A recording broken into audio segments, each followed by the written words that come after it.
Assalamu alaikum. We are going to revise our first lesson, that is nutrition in plant. First of all, what is nutrition?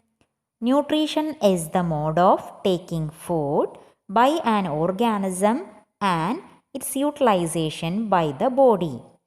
The mode of taking food by an organism and its utilization by the body. Which are the needs of nutrients in our body, or which are the importance of nutrients in our body? To obtain energy, obtain material for growth, to obtain material for repair of damaged body part, to carry out life process. These are the important functions of nutrients or food in our body. So from food or nutrients we get energy. Then nutrients help to grow our body. Then nutrients repair damaged body part. They help to carry out life process. Nutrients. The components of food like carbohydrate, fat, protein, vitamins and minerals are called nutrients. The components of food like carbohydrate, fat, protein, vitamins and minerals are called nutrients. Then nutrients help living organism to build their body, to grow, to repair the damaged body part, to provide energy, to carry out life process. Types of nutrition. Nutrition can be broadly categorized into two: autotrophic nutrition and heterotrophic nutrition. Autotrophic nutrition means the mode of nutrition in which organism prepare its own food is called autotrophic nutrition. Example, green plant and some bacteria. Heterotrophic nutrition is the mode of nutrition in which an organism takes food from another organism. This is called heterotrophic nutrition. Here, the organism cannot prepare their own food. They take food from another organism. That is known as heterotrophic nutrition. Example, human beings, other animals, etc. Autotrophs and heterotrophs. The organism showing autotrophic mode of nutrition is called autotroph. They can make their own food, including plants, some protists and some bacteria. And the organism showing heterotrophic mode of nutrition is called heterotroph. They cannot make their own food, must obtain energy from outside sources. They including animals, fungi and some bacteria. So autotrophs, the organism showing autotrophic mode of nutrition is called autotroph, and the organism showing heterotrophic mode of nutrition is called heterotroph. I have seen that buildings are made up of bricks. Similarly, the bodies of living organisms are made up of tiny units called cells. Cells can be seen only under the microscope. Some organisms are made up of only one cell. So, cells are the structural and functional units of living organism. The body of organism is made up of tiny units called cells that can be seen only under the microscope. The cell is enclosed by a thin outer boundary called the cell membrane. Most cells have a distinct centrally located spherical structure called the nucleus. The nucleus is surrounded by a jelly-like substances called cytoplasm. You will study about cell in more details in your higher classes. Now, just you understand that all the body of living organism made up of a small minute units called cells. Photosynthesis. This is the important topic in this lesson. The process by which plants make their own food by using carbon dioxide and water in the presence of sunlight with the help of chlorophyll present in leaf is termed as photosynthesis. So, photosynthesis is the food making process in plant occur on the green part of the plant, especially on leaves. So, the leaves are considered as the food factories of plant. In photosynthesis, plant absorb carbon dioxide and water in the presence of sunlight with the help of a green pigment called chlorophyll to form carbohydrate and also release oxygen. The word meaning photo means light. Synthesis means putting together. Photosynthesis just means putting together with light. What do green plants put together to make their food? That is carbon dioxide and water. Plants use carbon dioxide and water for the preparation of their food with the help of chlorophyll and in the presence of sunlight. See the equation for photosynthesis. Carbon dioxide plus water in the presence of sunlight, chlorophyll give glucose and oxygen. Glucose, or we can say carbohydrate. So here plant absorb carbon dioxide and water in the presence of sunlight. With the help of chlorophyll molecule, plant prepare food. That is carbohydrate or that is glucose. Okay, and oxygen is also released through this process. And this glucose is stored as starch. Then what are the material needed for photosynthesis? Carbon dioxide, water, sunlight and chlorophyll. These four materials are essential for photosynthesis. See the equation that the essential material needed for photosynthesis is carbon dioxide, water, sunlight and chlorophyll. Okay, then what are the product of photosynthesis? That is plant food or carbohydrate or glucose. That means glucose is a type of carbohydrate. So we can say carbohydrate or glucose. Then oxygen. These are the products of photosynthesis. So the products of photosynthesis are glucose and oxygen. The important material needed for photosynthesis are carbon dioxide, water, sunlight and chlorophyll.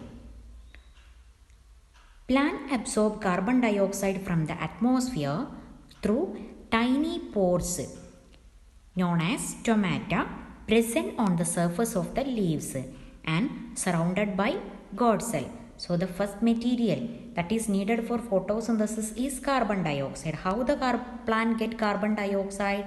This plant absorb this carbon dioxide through a small pores present on the surface of the leaf is called stomata. So through this stomata, plant absorb carbon dioxide from atmosphere, and the stomata, that is the minute opening, is surrounded by two God cell. See, this is the small section of leaf by looking through a microscope.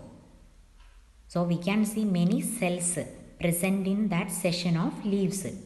Okay, inside the cell, the green pigment is present, that is known as chlorophyll. And the surface of the leaf consists of small opening. That opening is known as stomata. And the stomata is surrounded by two guard cells. Okay, so through this stomata, plant absorb carbon dioxide from atmosphere. Then the next material is water.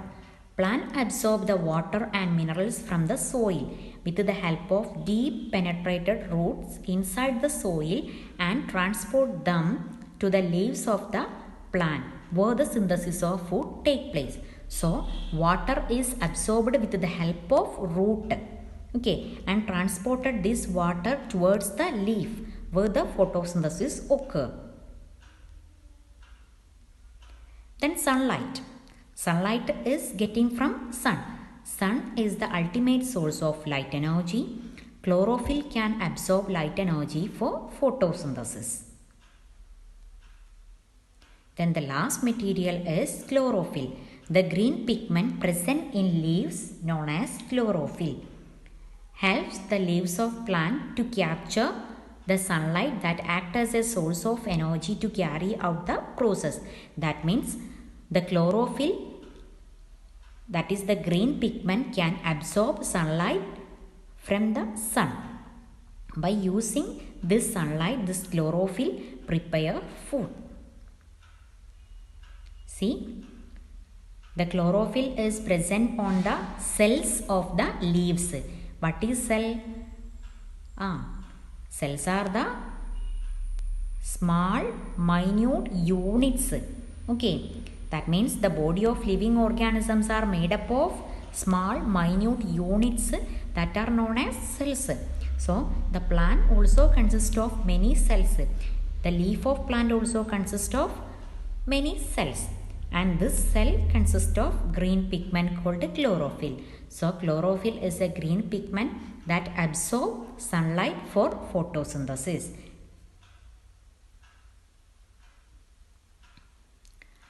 After this, chlorophyll holding the cells of leaves in the presence of sunlight, carbon dioxide and water to produce carbohydrate in the leaves and is stored in the plant in the form of starch. The process of photosynthesis releases oxygen in the atmosphere during the synthesis of food. So, the chlorophyll absorbs sunlight. In the presence of this sunlight, the plant prepare food, that is glucose, by using carbon dioxide and water. Okay, and this, by using this carbon dioxide and water, plant prepare plant food, that is glucose, and this glucose is stored in the form of starch. The process of photosynthesis also releases oxygen. Okay.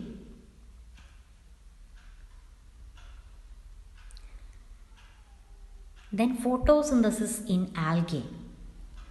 Did you see algae? We have often observed the presence of some slimy green patches in the water of pond or in stagnant water. These green patches arises due to the presence of organism called algae, which contain chlorophyll, that is responsible for its green color. Due to the presence of chlorophyll, algae are capable of preparing their own food by the process of photosynthesis in the same way autotrophic plant do. What are autotrophs? The organism, they can prepare their own food by the process of photosynthesis is called autotrophs. Here the plants and algae are autotrophs. They can prepare their own food by using sunlight. See, the algae are green slimy patches present on pond or stagnant water. Okay, these are algae. So these algae that appear in green color because of the presence of chlorophyll. With the help of this chlorophyll, algae prepare food through the process of photosynthesis. Why is photosynthesis important? Do you know the importance of photosynthesis? Photosynthesis helps plants produce their own food. Plants are the first step in the food chain. We cannot make our own food. We must get our food from plants.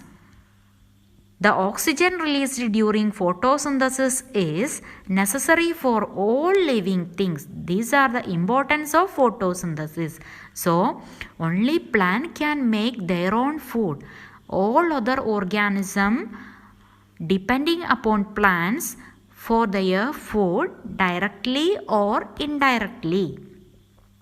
The oxygen is released during photosynthesis is necessary for all living things. Do you remember the equation for photosynthesis?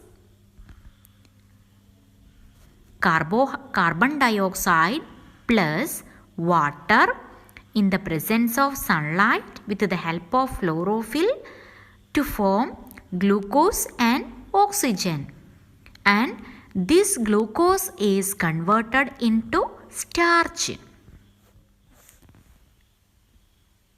There is an activity in your textbook, page number 3 and activity number 1.1, to show that sunlight is necessary for photosynthesis. We already discussed that the photosynthesis occurs in the presence of sunlight. That means, in the presence of sunlight, plant prepare food, that is glucose, and this glucose is converted into starch. So, as a result of photosynthesis, the leaf of plant consists of starch. So, the presence of starch indicates that the occurrence of photosynthesis. The presence of starch indicates that the occurrence of photosynthesis. So, let us discuss the activity.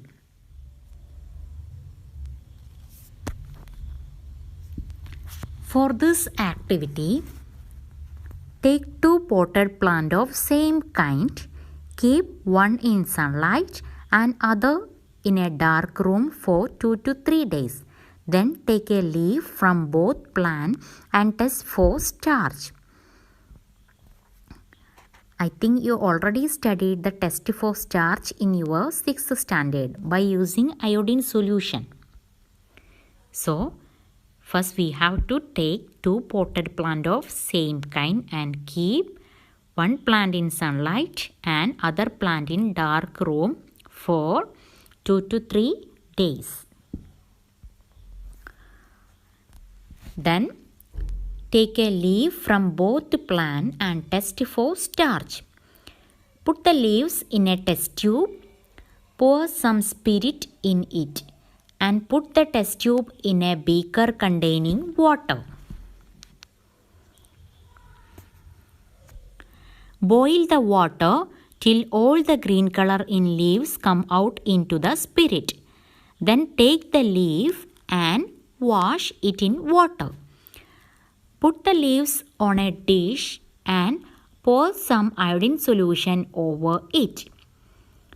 The leaf of the plant kept in sunlight turns blue-black. The leaf of the plant kept in dark does not turn blue-black. This shows that light is necessary for photosynthesis. So, after plucking the leaf from each plant, put the leaves in each test tube. Pour some spirit in it and put the test tube in a beaker containing water like in this figure. Then boil the water till all the green color in the leaves come out into the spirit. Then take the leaves and wash it in water. Put the leaves on a dish and pour some iodine solution over it. The leaf of the plant kept in sunlight turns blue-black. The leaf of the plant kept in dark does not turn blue-black. This shows that sunlight is necessary for photosynthesis. Then we can discuss our observation. Leaf of the plant kept in dark does not turn blue, while the leaf of the plant remained in the sunlight turns blue with iodine solution. This experiment shows that the plant kept in the dark does not produce starch. Thus, we can say that sunlight is essential for starch formation. This is the inference or conclusion of this experiment. That means the plant that kept in dark does not produce starch. Thus, we can say that sunlight is essential for starch formation. Here, no starch formation occur. That means no photosynthesis occur because of the absence of sunlight. Then explanation. Plants prepare their food from carbon dioxide and water in the presence of sunlight. When we keep the plant in the dark, a plant is not able to make their food. As a result, when we put the iodine solution to that leaf, it does not turn blue. A plant kept in sunlight can make their food, so the iodine solution turns blue in the presence of starch. Synthesis of plant food other than carbohydrate. We know that the important nutrients of food are carbohydrate, protein and fat. We have seen so far that photosynthesis can only provide us with carbohydrate, which contain carbon, hydrogen and oxygen. These are the components of carbohydrate used to produce other components of food. So, as a result of photosynthesis, we get carbohydrate. Then how we will get the protein and fat? Protein and fat are nitrogenous substances which contain nitrogen. As a result of photosynthesis, we cannot get nitrogen. Nitrogen is present in abundance in gaseous form in the air, but plant cannot absorb nitrogen in this form.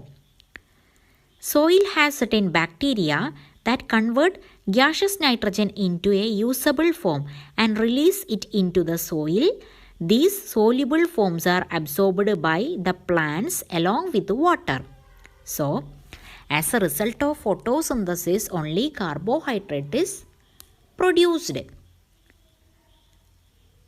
And nitrogen is essential for the synthesis of protein and fat in plant. But the plant cannot absorb the gaseous nitrogen directly. And the soil contains certain bacteria. They can absorb nitrogen and convert this nitrogen into usable form to plant.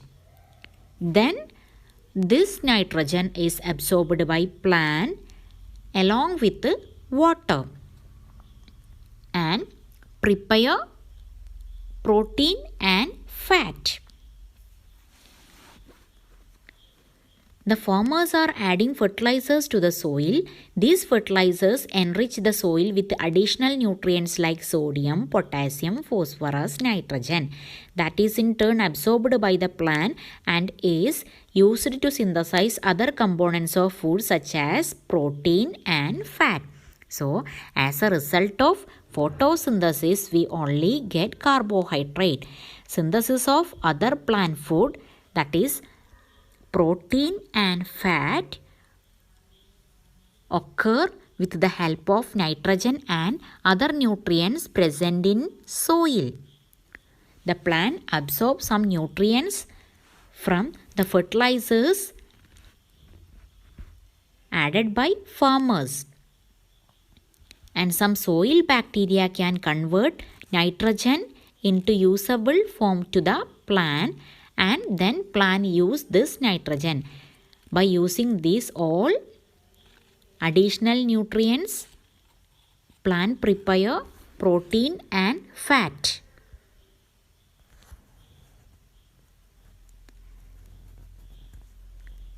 So, these bacteria are mainly present in leguminous plant including pulses. Other mode of nutrition in plant. There are some plants which do not have chlorophyll. They cannot synthesize their own food. Then how do they survive and from where do they derive nutrition? Like human and animal, such plants depend on food produced by other plant. They use the heterotrophic mode of nutrition. So, there are some plants which do not have chlorophyll. So, they cannot synthesize their own food. Like human and animal, such a plant depends on food produced by other plant. So, they use heterotrophic mode of nutrition. Here we can discuss about different type of heterotrophic mode of nutrition in plant. Parasitic nutrition, saprophytic nutrition, symbiotic nutrition and insectivorous plant. So first one, parasitic nutrition. Parasitic plants are the plants which do not have chlorophyll and cannot prepare their own food. They get their food from other plant called host. Example for parasitic plant, Cuscuta. So, in parasitic mode of nutrition, the plant take ready-made food from other plant on which it is climbing. The plant on which it climb is called host, and the plant deprive the host of valuable nutrients is called parasite. So, parasitic mode of nutrition means the nutrition in which plant take ready-made food from the plant on which it is climbing. The plant on which it climb is called host, and the plant deprive the host of valuable nutrient is called parasite. So, parasitic nutrition means the type of nutrition in which the organism derive their food from other living organism without killing but harming them. The organism which derive the food from other organism is called parasite, and the other which provide the food is called as host. Example of parasite, Cuscuta. Cuscuta is an example of parasite. This plant have no leaves. They appear yellow in color. And this is a climber. Then Loranthus. Loranthus is usually grow on mango tree. Loranthus is also an example for parasite. Saprotrophic nutrition. The organism which live on dead and decaying matter is called saprotrophic nutrition. The taking of nutrients by organism from dead and decaying matter in the form of a solution is called saprotrophic nutrition. The organism which is use saprotrophic mode of nutrition are called saprotrophs. Example, fungi.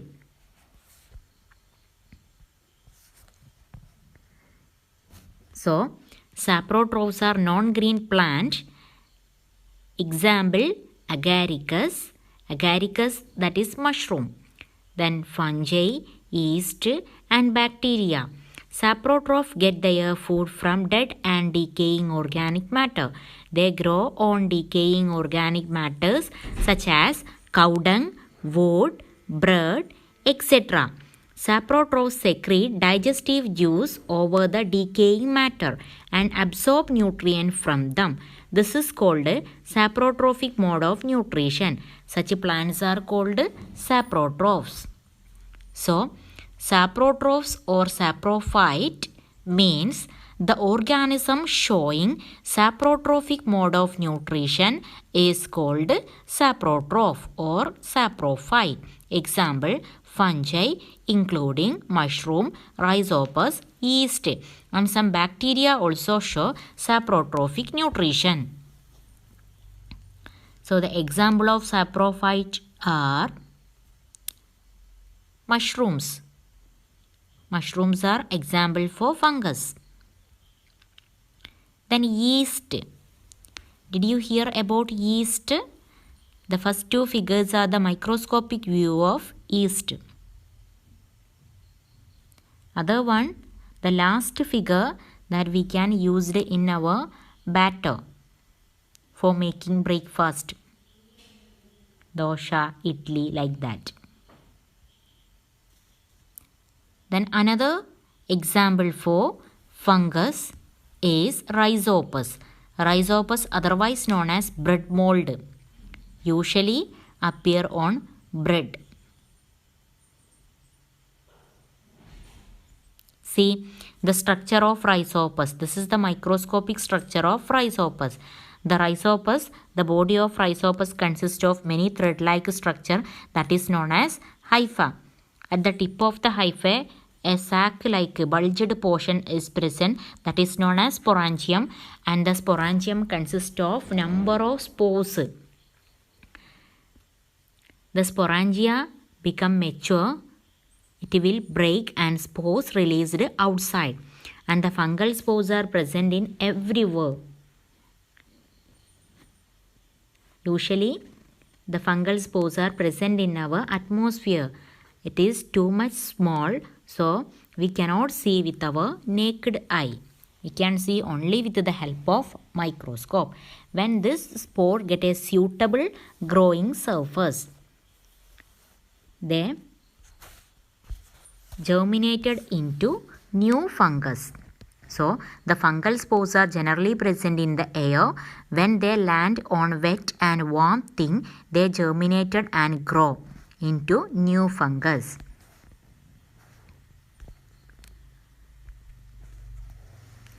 So the saprotrophs are the plant which do not have chlorophyll and cannot prepare their own food. They get their food from dead and decaying matter. Example, mushroom, bread mold, yeast, etc. They produce digestive juices on the dead and decaying organic matter and convert it into a solution and then absorb the nutrients from the solution. Then fungi grow on pickles. Did you see that? Fungi also grow on leather, cloth, old food items, etc. Now, there is an activity for you to observe the fungus bread mold in bread. Take a piece of bread and moisten it with water. Leave it in a warm place for 2 to 3 days till fluffy patches appear on them. Observe the patches under a magnifying glass or microscope. Cotton-like threads are seen on the bread. The cotton-like threads are the fungus, bread mold. Bread mold is a saprotroph. Saprotroph get their food from dead and decaying organic matter. Some organisms live together and share shelter and nutrients. This is called symbiotic relationship. Here, some plants live together and share shelter and nutrients. Example, lichens. Another example, certain fungi live on the root of tree. So, a relationship in which two organisms mutually benefit from each other is called symbiosis. Example for symbiosis is lichen, which is an association of algae and fungi. Algae manufacture food, Fungi provide water and minerals along with shelter to the algae. Symbiosis is the combination of two Greek words, sym and biosis. Sym means with and biosis means living, which means living together. In symbiosis or mutualism, two different types of organisms live and work together for their mutual benefit from each other.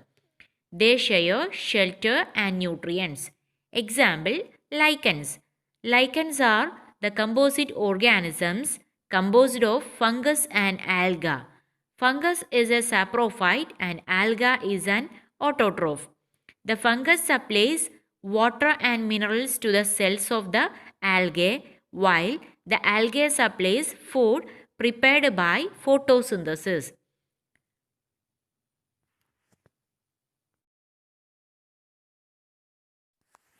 Lichens are the example for symbiotic relationship. Here, lichens are the association of algae and fungi. They live together.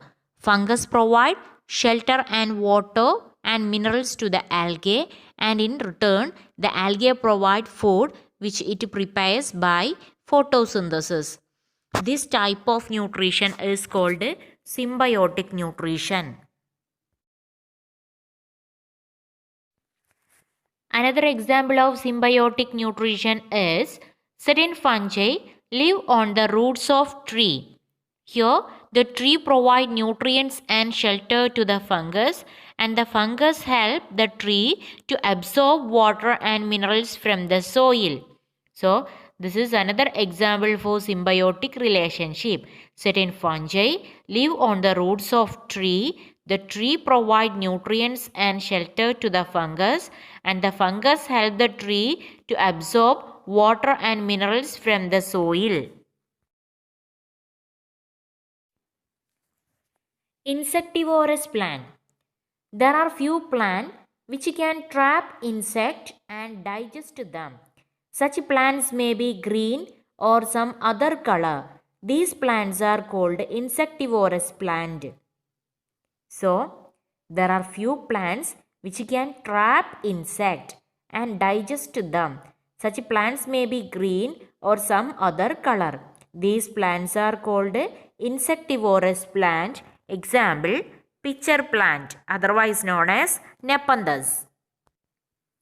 In this plant, the part of leaf is modified into a flask-shaped structure called pitcher.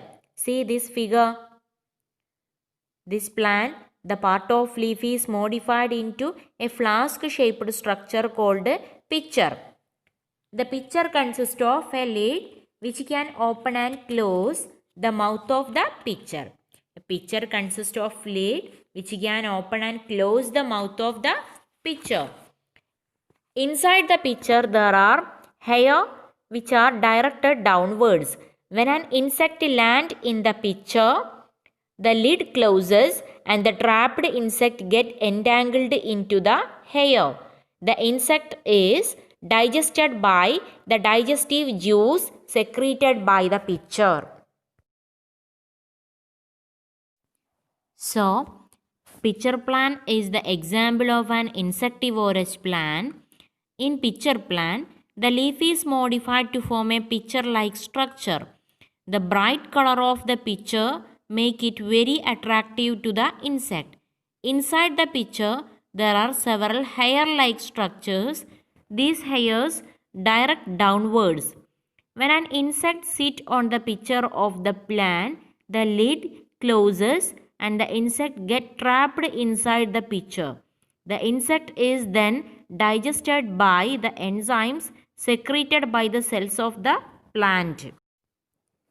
Now, let us discuss about the cause of eating of insect by plant. The soil of marshy land is deficient in nitrogen. Plants living in marshy areas do not get nitrogen from the soil. Their nitrogen need is fulfilled by sucking the juice of insect. Venus flytrap Utricularia, Drosera, and Rafflesia are the other examples of insectivorous plants. So, the soil of marshy land is deficient in nitrogen, and the plant living in marshy areas do not get nitrogen from the soil. Their nitrogen need is fulfilled by sucking the juice of an insect. Venus flytrap, Utricularia, Drosera, and Rafflesia are other examples of insectivorous plants. See, this is Venus flytrap. It is an insectivorous plant. You can observe now how the plant is trap the insect.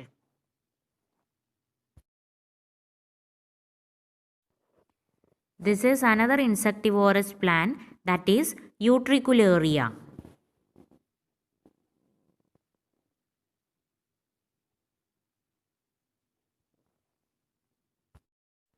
The next insectivorous plant, that is Drosera.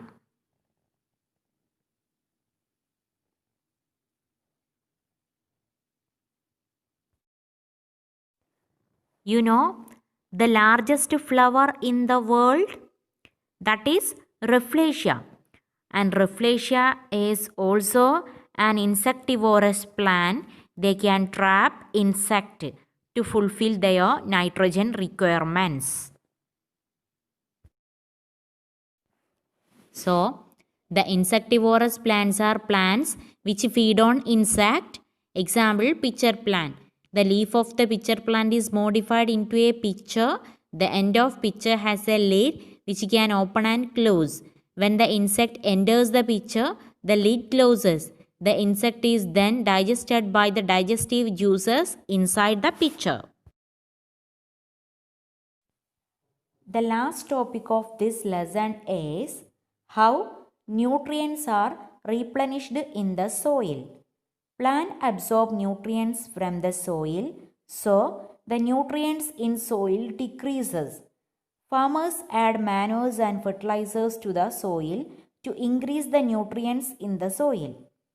The bacterium called Rhizobium, which lives in the roots of leguminous plants like grams, peas, beans, etc., convert nitrogen from the air into soluble form in the soil and make the soil rich in nitrogen. In return, the plant provide food and shelter to the bacteria, so they have a symbiotic relationship. Some fungus live in the roots of plant. Roots of plant provide shelter and food to the fungus, while fungus provide important nutrients to the plant. Because of continuous farming, nutrients keep declining in the soil. Hence, to replenish those nutrients, fertilizers are added to the soil. Plants require a lot of nitrogen to grow and to be healthy. Although a lot of nitrogen is available in the atmosphere, but plants cannot absorb nitrogen in the gaseous form. There is a bacterium called Rhizobium which lives in the root nodule of legumes such as gram, mung, etc. These bacteria can absorb nitrogen from the atmosphere and make it available for the plants. Rhizobium cannot make its food, hence it provides nitrogen to the legumes, and in return legumes provide them food and shelter. This is an example of symbiotic relationship. This has a great importance for farmers. Fields in which leguminous plants are grown from time to time do not need addition of nitrogen fertilizers. So, how nutrients are replenished in soil? Farmers adding different types of manures and fertilizers to the soil to increase the nutrients in the soil. The bacterium called Rhizobium which lives in the roots of leguminous plant like grams, peas, beans, etc. What do you mean by leguminous plant? Leguminous plants are pulses like gram, peas, beans, etc. And the root nodule. of this plant consists of this bacteria, that is rhizobium. This rhizobium convert nitrogen from the air into soluble form in the soil and make the soil rich in nitrogen, and the plant fulfill their nitrogen requirements. See, these are root nodules. What do you mean by root nodule? Root nodule means some bulgings are present on the root. Inside this bulging, that means inside this nodule, the bacteria is present, that is rhizobium. This rhizobium can convert the atmospheric gaseous form of nitrogen into usable form of nitrogen to the plant.